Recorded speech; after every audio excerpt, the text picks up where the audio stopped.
할렐루야. 오늘 저녁 예배에 올라오신 여러분을 환영하고 축복합니다. 우리 인사 한번 나누겠습니다. 잘 오셨습니다. 말씀 은혜 받으십시오. 오늘 저녁 예배의 로마서 2장 12절에서 16절까지 말씀을 통해서 하나님이 원하시는 것이 있는데 그것이 어떤 것인지 오늘 말씀을 통해서 우리가 은혜를 받고자 합니다.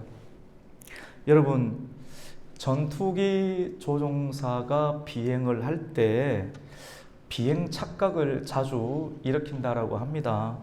이 공중에서 하늘을 날면서 하늘의 색깔도 푸른 색깔이고, 또 전투기가 대부분의 경우 산이든지 아니면 굉장히 빠른 속도로 육지와 바다를 또 행하게 되는데, 하늘과 바다가 구분이 되지 않을 만큼 굉장히 빠른 속도로 움직여서 아무리 오랫동안 비행기를 조종한 경험이 있다 할지라도 자기의 경험과 느낌, 지금 보니까 방금 순식간에 하늘이었고 방금 순식간에 바다니까 이것이 하늘인지 바다인지를 분간이 안 될 때가 있는데, 만분의 1이라도 그 분간이 흐트러지게 되면 바다인데도 불구하고 그것이 하늘로 생각을 하고 들어가게 되면 돌이킬 수 없는 끔찍한 일을 경험하기도 합니다.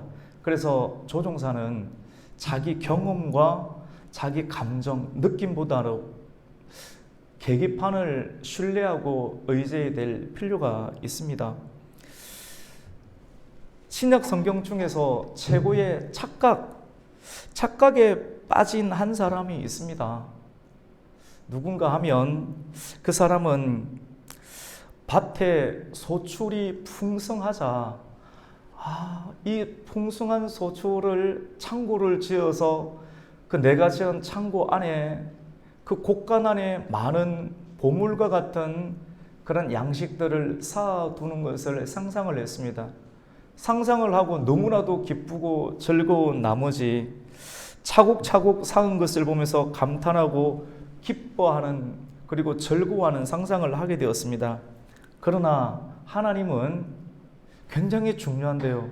사람이 하나님과 함께 해야 되고 하나님과 동행하면서 하나님 안에서 기뻐해야 되고 하나님 안에서 사명과 사역을 감당하면서 희노애락을 누리게 되면 그것은 안전한 것인데, 하나님이 없는 상태에서 내가 뿌린 곡식 그리고 물질, 그것을 창고에 쌓아두고 계좌에 넣어두고 그 액수가 불려지는 것을 상상하면서 내가 행복한 날들을 보내겠다라고 하나님이 없는 상태 가운데 그 물질과 창고의 풍성함을 보면서 즐거워하고 상상하는 그 순간, 만물을 지으신 만유의 하나님께서는, 생명의 주인 되신 하나님께서는 이 재물과 이 물질이 자기 것이라고 여기며 착각하고 있는 그 사람, 하나님 없이 즐거워하는 그 사람의 생명을 그날 밤에 거두어 가셨다라고 신약 성경은 우리에게 말씀해 주고 있습니다. 착각하면 안 됩니다. 성도의 지혜는 스스로 섰다라고 내가 지금쯤 성공했지, 남들보다 우월한 위치 가운데 있지 라고 내 눈의 기준이 되어서, 내 느낌과 경험의 기준이 되어서 남들보다 우월하다고 여기는 그것으로 인해서 섰다라고 여길 때 늘 조심해야 합니다. 성공했다라고 여길 때 스스로 착각에 빠지지 않도록 자기 자신을 교훈하고 통제하고 절제하는 것이 성도의 지혜라고 볼 수가 있습니다. 오늘 우리가 함께 읽고 또 나누고 있는 이 생명의 뜻과 같은 말씀, 로마서 2장 12절에서 16절의 말씀은 한 나라 그리고 한 공동체 전체가 착각에 빠져 있었습니다. 방금 전에 설명하였던 한 부자, 예수님과 부자의 비유에 나오는 한 부자뿐만이 아니라 한 공동체와 한 나라 전체가 이렇게 착각 가운데 빠져 있는 사람들에게 사도 바울이 이 말씀을 통해서 그 착각에 빠진 한 사람이 아닌 공동체와 나라와 교회 전체, 조국 전체에 빠진 그 사람들을 착각에서 끌어내는 구원의 말씀이 오늘의 본문의 말씀입니다. 여러분, 무엇이 착각입니까? 오늘 말씀 자체로 본다라고 하면 율법이 있다라고 해서 율법을 내가 소유했으니, 하나님의 말씀의 언약궤가 내 손에 있으니, 우리의 가정에 있으니 우리는 안전하다. 이 말씀이 있으니까, 내 손에 들어와 있으니까 다른 나라는, 다른 민족은 받지 아니하였는데 우리 이스라엘 나라는, 우리는 이 말씀을 받았으니, 우리는 선택받았으니 우리는 무조건 구원을 따누었다. 안전하다. 우리에게는 결코 망하거나 쇠퇴하거나 피하지 않는다라고 하는 착각 속에 온 나라 전체가 빠져 있게 되었습니다. 사도 바울은 이러한 착각 속에 빠져 있는 이스라엘 공동체 가운데 껍질을 깨고 나오라고 오늘 말씀으로 일침을 가하고 있습니다. 오늘 우리가 12절 말씀부터 읽게 되었는데, 이 12절 말씀은 율법이 있는 자도 율법이 있음에도 불구하고 율법을 범함으로 망하게 되고, 율법을 받지 못한 이방인들, 이스라엘 백성들이 아닌 다른 나라도 율법이 없지만도 죄를 범함으로 망한다는 말씀을 합니다. 조금은 이해하기 힘들지만 한번 읽고 또 설교 말씀을 들을 수 있도록 하겠습니다. 우리 12절 말씀을 한번 읽겠습니다. 시작. 무릇 율법 없이 범죄한 자는 또한 율법이 없이 망하고, 무릇 율법이 있고 범죄한 자는 율법으로 말미암아 심판을 받으리라. 율법 그 자체가 안정권이 아니라고 하는 겁니다.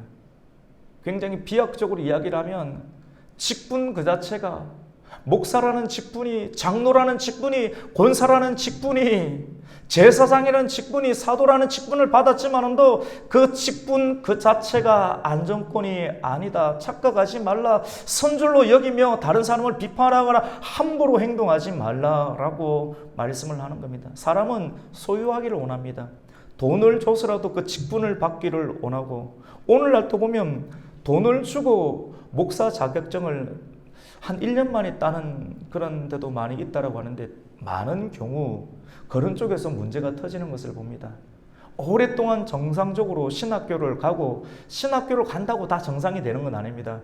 정상적인 코스는, 사람이 할 수 있는 정상적인 코스는 충분히 기간을 거치는 거예요. 신학교에 4년, 그 다음에 신학대학원에 3년이 지난 동안 바로 안수를 주지 아니하고 1년간의 보유기간을 주면서 충분히 점검하고 훈련받고, 거기서부터 초년병이 시작이 되는 겁니다.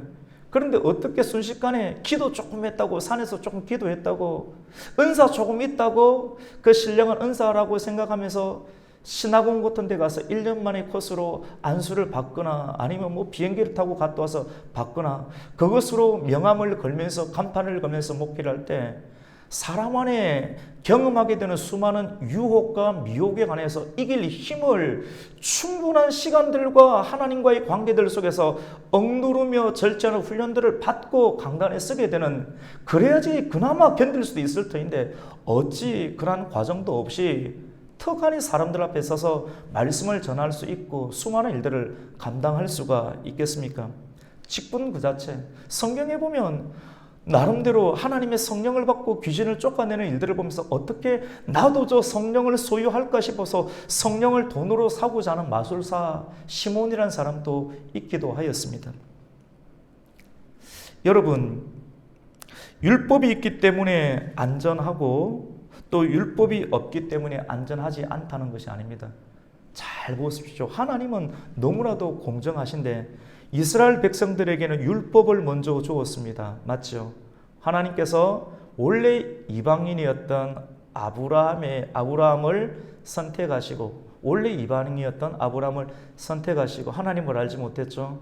그에게 말씀을 넣어주시고 그 사람의 믿음의 조상이 되게끔 만들어주시고, 말씀으로 오랜 시간 동안 연단하며 훈련하시면서 그에게 독자 이삭을 주시고, 그 이삭을 죽을 뻔하는 위기 속에서 죽은 거랑 마찬가지로 하나님께 죽음으로 드리니까 그 한 사람이 살아나게 되고, 죽을 만큼 드리고 나니까 그 한 사람을 통해서 하나님의 약속이 성취되는 것을 보게 됩니다.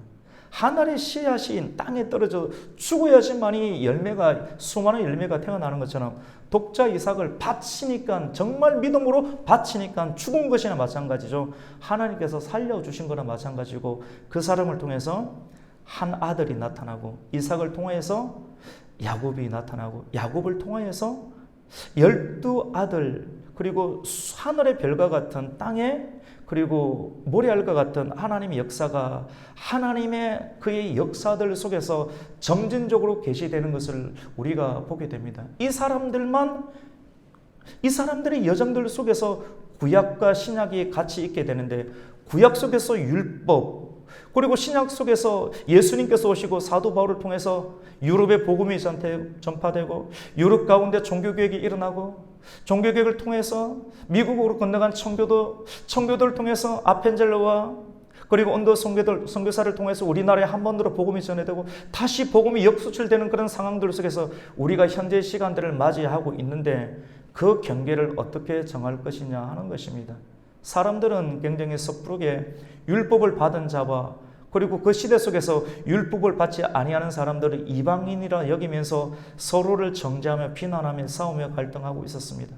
사도 바울은 이방인의 특별한 그릇으로 하나님께 쓰임을 받고, 이러한 상황 속에서 서로 어르렁거리면서 싸우는 유대인들과, 나름대로 우리는 율법이 있으니까 안전하고 구원을 보장받았다라고 여기지만 하나님은 아니라고 말씀하시고, 너희들이 말하지만 이방인에게는 율법이 없기 때문에 너희들은 망했다라고 여기지만 그것이 아니라는 거예요.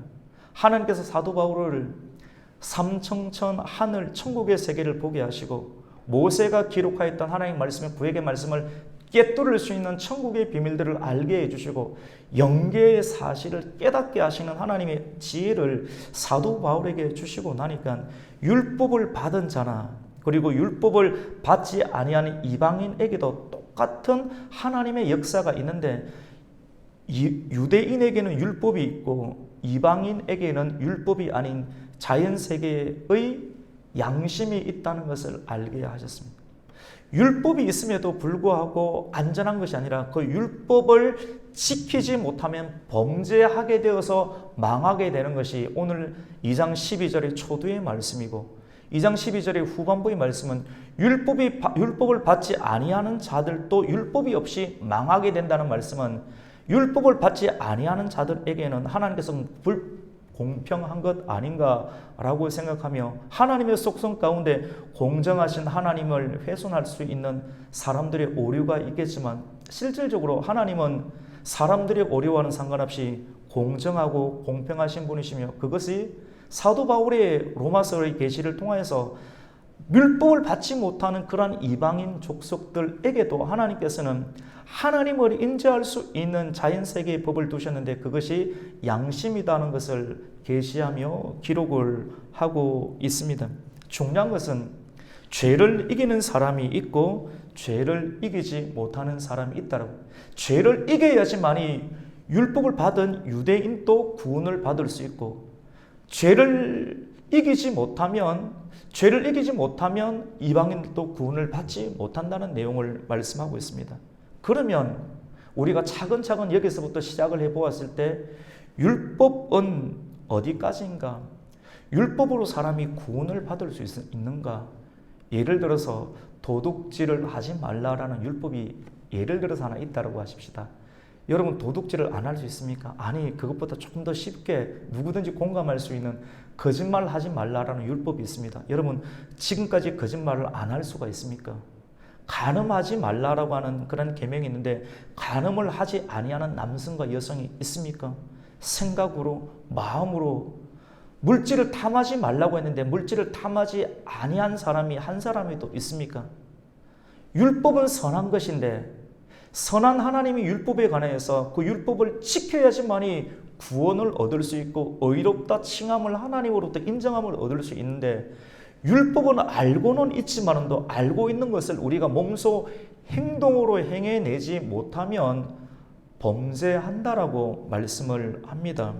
그래서 오늘 13절 말씀은 하나님 앞에서 율법을 듣는 자가 의인이 아니고 율법을 행하는 자가 의롭다 하심을 칭한다라고 말씀합니다. 우리 13절 말씀을 한번 읽겠습니다. 시작. 하나님 앞에서는 율법을 듣는 자가 의인이 아니요 오직 율법을 행하는 자라야 의롭다 하심을 얻으리라. 여러분, 왜 사도 바울이 의롭다고 말합니까? 우리가 의롭다라고 칭한 것은 종교교육을 통한 말씀뿐만 아니라 구약의 성경 가운데 하나님께서 최초로 아브라함이 하나님의 말씀을 듣고 그 말씀을 믿으니 아브라함을 의롭다 여겼다라고 창세기 15장 말씀 가운데 기록하고 있는데, 의인이 될 수 있는 것은 하나님 말씀을 듣고 믿음으로 말미암아 의인이 될 수 있습니다. 할렐루야. 근데 사람이 왜 오늘 사도 바울은 오늘 13절 말씀을 통해서 율법을 행하는 자라야 의롭다 할씀을 얻을 수 있다고 말합니까? 율법을 행하면 의로워지는 것이 맞는데, 율법을 행할 수 있게 완벽하게 행할 수 있는 사람이 아무도 없다는 것을 이 말씀을 읽는 순간 사람은 경험하게 되는 것입니다. 중요한 것은 사람이 말씀을 듣고 은혜를 받고 감동을 받아서 이제 율법을 지키려고 합니다. 때로는 지키지 못하고 또 포기하거나 실패할 때가 있습니다. 그때 율법과 함께 기다렸다는 것이 사단이 율법을 어긴 상태를 두고 범죄라고 합니다. 범죄한 사람의 영혼의 마음 가운데 고소장을 발휘하듯 사단이 들어와서 너는 죄를 지었다라고 사람에게 정죄감을 주게 됩니다. 그렇죠. 정죄감을 받는 순간 사람은 깨닫게 됩니다. 율법은 선한 것이되 선한 율법을 내가 지키지 못했다라고는 정죄감의 차이와 또 격하를 사람은 느끼게 됩니다. 이걸 두고 정죄감이라 말할 수 있고, 사람은 죄를 범했을 때 나타나는 두 가지 현상이 있는데 그것은 두려움과 수치심입니다. 여러분에게 두려움이 있습니까? 또 수치심이 있습니까? 사람은 율법을 지키려고 하다가 시도하면 시도할수록 절망감에 빠집니다. 이것이 많은 경우 2단계로만 묵상하면 이것은 나쁘다, 안 좋다라고만 이야기를 합니다. 그리고 심한 경우 극적으로 도약을 해서 예수 이름으로 뭔가를 물리치려고 하는 시도도 합니다. 물론 그러한 과정들이 때로는 우리에게 필요하기도 하지만도 이러한 일련의 반복적인 과정이 우리의 신앙을 궁극적으로 성숙시키며 죄와의 맞닥뜨리는 현상 가운데서 이길 수 있는 새로운 힘을 우리에게 주지는 못합니다. 그러면 이 말씀을 우리가 깊이 있게 묵상하면서 하나님의 뜻과 하나님의 원하심을 발견해야 되는데 그 첫 번째 단계는 직면입니다. 이 말씀에 대해서 우리가 깊이 있게 사도 바울이 로마서 7장을 통해서 자기의 공고함과 죄악의 그런 법적인 효력에 대해서 직면을 했던 것처럼 우리가 이 말씀에 대해서 깊이 생각해 보아야 합니다. 여러분, 우선은 좋은 것입니다. 내가 지금 내 힘으로 율법을 지켜낼 수 없구나. 내 노력과 감정과 느낌으로 이런 틀림없이 착각 가운데 빠질 수 있고, 착각이란 것을 깨닫게 되었을 때 나는 참 절망감에 빠질 수밖에 없는 상황. 이거 좋은 겁니다. 우리 같이 해볼 거 약간은 생뚱맞지만 한번 순종해 보시겠습니까? 좋은 것입니다. 이게 좋은 것입니다. 이런 말 처음 들어보죠. 이게 새롭게 한번 들어가 보는 거예요. 이런 말 처음 들어볼 거예요. 이게 좋은 거예요. 내 상태가 지금 두렵고 불안한 상황, 좋은 것이 이 상황을 인정하는 거예요. 여기서부터 시작할 수 있습니다. 성경은 하나님의 특별한 계시입니다. 실질적으로 특별 계시라는 말을 씁니다. 성경 그 자체. 근데 성경은 어떻게 구성되어 있는가? 같이 봅시다. 구약, 신약, 누구든지 다 할 수 있는 이야기를 왜 우리가 하는 겁니까? 새로운 각도로 한번 들어보자라고 하는 겁니다. 구약은 율법입니다. 율법을 우리가 대할 때마다 우리가 느껴지는 것은 좌절과 절망과 두려움, 여전히 원하는 것은 나에게지만 원하는 것을 지키지 못한 우리의 현실을 맞닥뜨리는 우리의 절망감과 두려움과 불안감이 우리에게 있습니다. 이 상태를 충분히 경험하는 것이 좋습니다. 사람이 진정한 구원의 은총을 경험하기 위해서는 구약을 거쳐야 되고 율법을 거쳐야 되고 율법의 선함을 인정하고 그 선함을 내 힘으로 결코 도달할 수 없음을 자기 안에 결코 그 어떠한 가능성이 1%도 없으며 내 스스로는 하나님의 뜻을 온전히 실행할 수 없음을 철저하게 무기력하다는 자기 자신을 발견하게 될 때 하나님을 그때부터 찾게 됩니다. 1%라도 내 안에 어떤 것이 있으면 사람은 속된 말로 비빌 언덕이 있기 때문에 하나님을 찾지 않습니다. 철저하게 내 심령이 빈배와 같고 상황의 상처와 아픔이 있게 될 때 하나님을 찾게 되는 것이 어쩌면 하나님의 섭리 가운데 있음을 우리는 발견하게 됩니다. 순리대로 가는 것은 좋은 것입니다. 신약으로 넘어가기 전에 구약을 반드시 알아야 됩니다.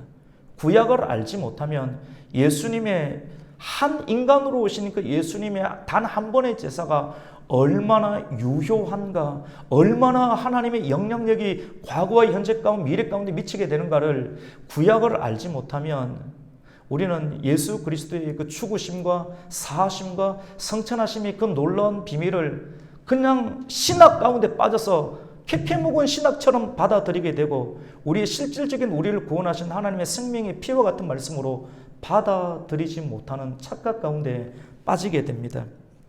여러분, 구원의 은혜를 받기 위해서는 우리는 단계를 거쳐야 됩니다. 마치 출산하는 자녀를 품에 안는 기쁨을 느끼기 위해서는 산고의 진통과 10달 동안 그것을 품는 훈련들을 해야지만이 출산의 기쁨을 우리가 누릴 수가 있는 것과 같습니다.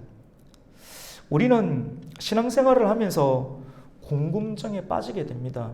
오늘 말씀을 통해서 그러면 율법이 있는 사람은 그렇게 율법을 말씀을 깨닫고 예수님을 받아들이면서 구원을 얻게 되는데 그러면 예수님이 오기 이전에 유대 땅에 있거나 아니면 저 그린란드나 북극이나 아니면 유럽의 어느 산골에 있는 2000년 전을 넘어버린 그런 시대에 있는 사람들은 그 사람들의 구원에 관해서는 하나님은 지역될감으로 사용하시는가 하는 궁금증이 우리에게도 남아 있습니다.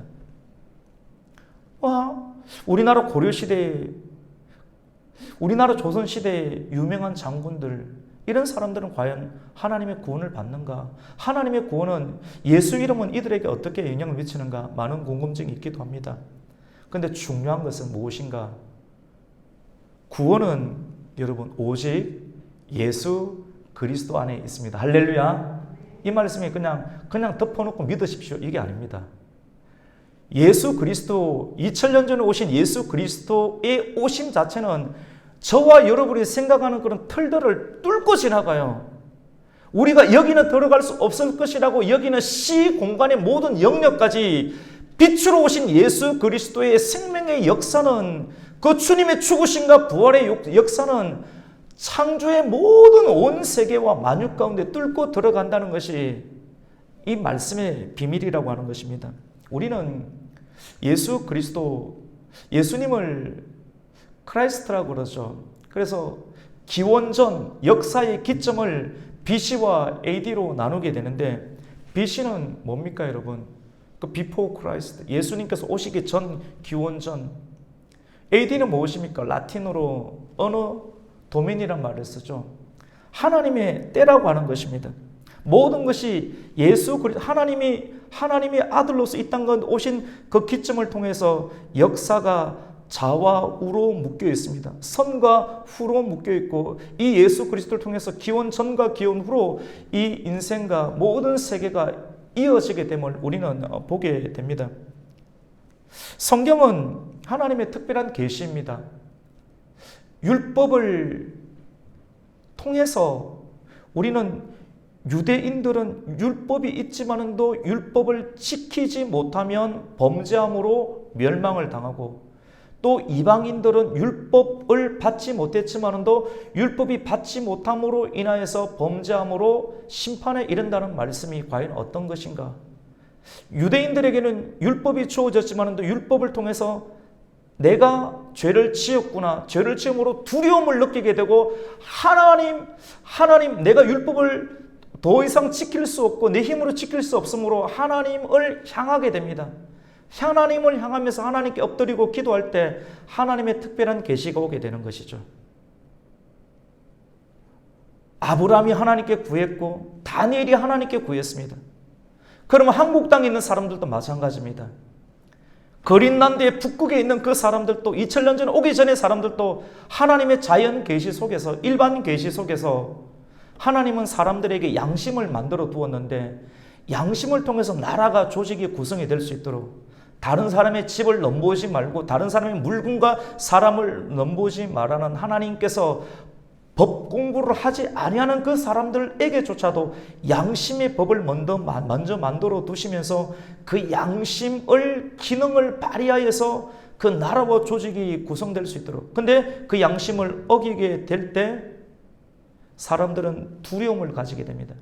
그 두려움을 가지게 될 때 하나님은 그 사람에게도 모든 인류에게 하나님께 구원의 은혜를 주시는데 그 사람에게도 하나님을 찾을 수 있는, 그때 그 당시는 예수의 이름을 유대인 이외에는 모르겠지만도 하나님이란 대상이 돼서 하나님을 찾을 수 있는 끈들을 만들어 두었는데, 하나님을 찾은 자에게는 하나님께서는 특별한 계시를 보내주시고 구원을 얻을 수 있는 은혜를 주셨는데, 많은 경우 그런 과정이 있지만도 그런 과정 속에서 존재하지 못한 자들은 하나님의 심판에 이른다는 말씀이 로마서를 통해서 전 세계와 시대적 역사를 해석할 수 있는 그런 중요한 관점이 오늘 말씀과 또 로마서의 내용을 통해서 전개됨을 우리는 보게 됩니다. 여러분, 그래서 양심을 지키는 것이 참 중요하죠. 우리 오늘 14절, 15절, 오늘 총 16절까지인데 우리 14절과 16절 말씀을 한번 읽겠습니다. 시작. 율법 없는 이방인이 본성으로 율법의 일을 행할 때에는 이 사람은 율법이 없어도 자기가 자기에게 율법이 되나니. 이해되시나요? 15절 또 읽어봅니다. 시작. 이런 이들은 그 양심이 증거가 되어 그 생각들이 서로 혹은 고발하며 혹은 변명하여 그 마음에 새긴 율법의 행위를 나타내느니라.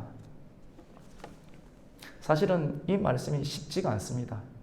이 내용을 여러 번, 100번, 수백 번 읽어도 좀 모자라고, 또 성경을 통독을 해도 알까 말까 합니다. 그리고 이것과 관련되는 많은 선진들의 다양한 고전과 책도 읽고 또 하나님 앞에서 묵상하고 엎드리며 또 기도하면서 우리가 점점점 조금 더 선명하게 알아가게 됩니다. 사람은 율법과 양심 앞에 두려움을 느끼게 됩니다. 왜냐하면 스스로의 힘으로는 지킬 수 없기 때문에 그렇습니다. 그래서 하나님을 찾는 것이 중요합니다. 내 힘으로 어찌할 수 없는 죄인에 의해서 죽음을 맞이하게 됐을 때 마치 사도 바울을 감옥에 감금하고 그 감금한 사도 바울을 지키도록 자기의 뜻과 상관없이 간수가 되어서 그 간수가, 근데 하나님의 초자연적인 능력 가운데 하나님께서 감옥에 갇혀있는 사도 바울을 끄집어내었을 때 나는 죽었구나, 스스로 목숨을 끊으려고 하는 그 간수를 향해서 사도 바울이 죽지 말라고 하고 또 그에게 복음을 전했을 때, 여러분 두려움을 느꼈을 때 하나님께서는 특별 계시를 보내요.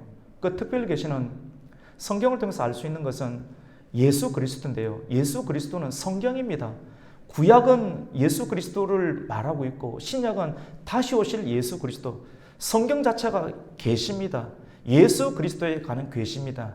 여러분 믿으십니까? 굉장히 정상적이거든요. 지금 설명하는 내용들이. 그래서 예수 그리스도, 그래서 예수 그리스도 외에 구원을 얻을 만한 이름이 우리에게 준 바가 없다라고 말씀을 하고 있습니다. 성경 그 자체가 예수 그리스도인데 하나님께서 이 특별 계시, 그러면 이 예수 그리스도라는 이름을, 예수라는 이름을 우리는 예수라고 들었는데 생각하는데, 고대 시대에 아브라함의 시대에는 하나님을 믿으니, 원래 예수님이 하나님이시거든요. 간수가 죽으려고 했을 때 하나님 어찌하면 되겠습니까? 두려움과 죽음에 놓였을 때 하나님을 찾게 될 때 하나님께서는 영성이 있는 사도 바울을 보내셔서 그에게 말씀을 전하고 복음을 전했을 때 그의 가정에 무엇을 얻습니까? 구원을 얻을 수 있는 은혜를 잊게 됩니다.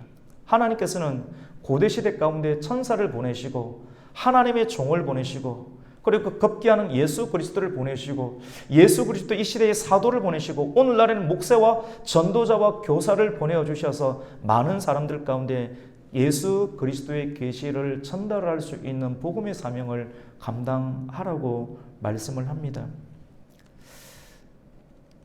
양심, 율법을 주시기 전에는 인간 창조 당시부터 사람의 마음에 주신 것으로 하나님을 인식할 수 있도록, 그리고 옳고 그름을 판단할 수 있는 역할을 양심을 두었는데요. 많은 경우 이 양심이 아담과 하와의 죄로 인해서 많은 것이 양심이 굴곡이 되고 삐뚤어져 있는 상황 가운데, 많은 것이 상함 가운데 있습니다.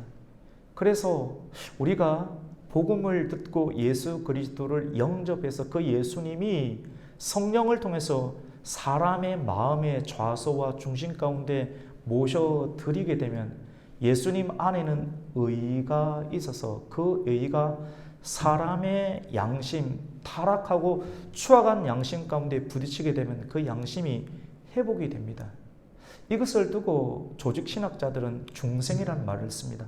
성경적인 용어로는 물과 성령으로 거듭나서 밝은 빛으로 거듭난 사람의 양심을 선한 양심, 이전에는 파선한 양심, 굴곡된 양심이지만 또 예수님을 믿고 내 안에 성령의 음성을 들었고 그 음성대로 주님을 따라가고 닮아가는 일련의 과정들을 통하여서 우리의 양심이 선한 양심을 사용할 수 있는 힘을 얻게 되는 것입니다. 선한 양심을 끝까지 쓰게 되면 마지막 최후의 심판 가운데서도 우리는 하나님의 은혜를 볼 수 있게 되고, 그렇지 못하면 심판의 권세를 가지신 예수님 앞에 우리는 서게 될 겁니다. 우리 마지막 16절 말씀을 한번 읽겠습니다. 시작. 곧 나의 복음에 이른 바와 같이 하나님이 예수 그리스도로 말미암아 사람들의 은밀한 것을 심판하시는 그날이라. 여러분, 그렇습니다. 오늘 말씀을 통해서 계시록 1장 3절 말씀을 통해서 우리가 정리했으면 좋겠는데요. 이 예언의 말씀을 읽는 자와 그리고 그 말씀을 듣는 자와 그리고 기록된 그 말씀을 지키는 자는 복이 있나니 때가 가까움이라 라고 말씀합니다. 주님 다시 오실 그때가 가까운데, 주님 다시 오실 때는 그 예수님은 하나님의 심판의 고난을 가지고 그 자리에 서게 됩니다. 무력한 모습으로 오시고 겸손한 모습으로 오시고 마국간 전략과 말구유 전술로 사단의 머리를 깨뜨리신 하나님께서는 마지막 날에는 굉장히 위험 있는 장군의 모습으로 천군 천사장을 대동하면서 이 땅 가운데 오시게 될 텐데, 그때 예수님은 모든 인류 앞에 심판의 권세자로 서게 되시고 우리의 마음에 있는 것들을 가리는 하나님의 심판을 감당하게 될 것입니다. 그래서 우리가 정말로 이 시대 가운데 행해야 될 것은 하나님의 기록된 이 말씀을 읽고 그리고 그 말씀을 듣고 그리고 기록된 그 말씀을 같이 봅시다. 지키는 자, 지키는 그런 일련의 듣고 읽고 듣고 행동하는 그런 일련의 과정들을 통하여서 심판을 면하고 영원한 복과 정말 찬송가의 가사에 있는 것처럼 면류관을 얻는 그런 하나님의 나라의 일원이 되어야 할 것입니다. 오늘 말씀을 통하여서 지극히 작은 죄라도 때로는 우리가 주일날에는 모든 아이들과 어른 세대들, 모든 세대를 통해서 같이 공감할 수 있는 그러한 부패와 같은 말씀을 듣겠지만, 우리가 힘껏 나와서 의지를 발동해서 나온 저녁 예배나 수요와 때로는 금요와 새벽 예배 통하여서 말씀의 본질과 같은 말씀을 받음으로 성령께서 책망하시는 우리 모두에게, 저를 비롯한 우리 모두에게 책망하시는 그 주님의 음성을 우리가 기쁨으로 받게 될 때, 우리 안에 있는 작은 죄라도 회개하고 고치고 끊임없이 선한 양심을, 중생한 자로서 합당한 선한 양심을 발동하여 사용하심으로 올 한 해 2022년도가 주님과 동행하는 한 해가 되시기를 주님의 이름으로 축복합니다. 아멘. 하나님 감사드립니다. 오늘 주일 저녁도 우리가 함께 로마서 말씀을 읽고 듣고 또 때로는 굉장히 무거운 말씀이기도 하지만 하나님께 기쁨으로 하나님을 바라보는 자들과 함께 말씀을 강론하고 또 나눌 때 이 말씀을 잘 쪼개 우리 심령 가운데 넣습니다. 이 말씀이 생명의 떡이 되게 해주시고 이 말씀을 듣는 자들마다 이 말씀을 듣고 읽고 받고 지키는 자가 참으로 행복하고 복을 유지할 수 있는 천국의 면류관을 소유한 하나님의 백성들 되게 하여 주시옵소서. 죄악을 이기게 해주시고 율법을 이기게 해주시고 두려움을 이기게 해주시고 나 자신을 이기게 해주시고 죄악을 이기는 하나님의 신실한 주의 종들 되게 하여 주시옵소서. 예수님의 이름으로 기도드립니다. 아멘.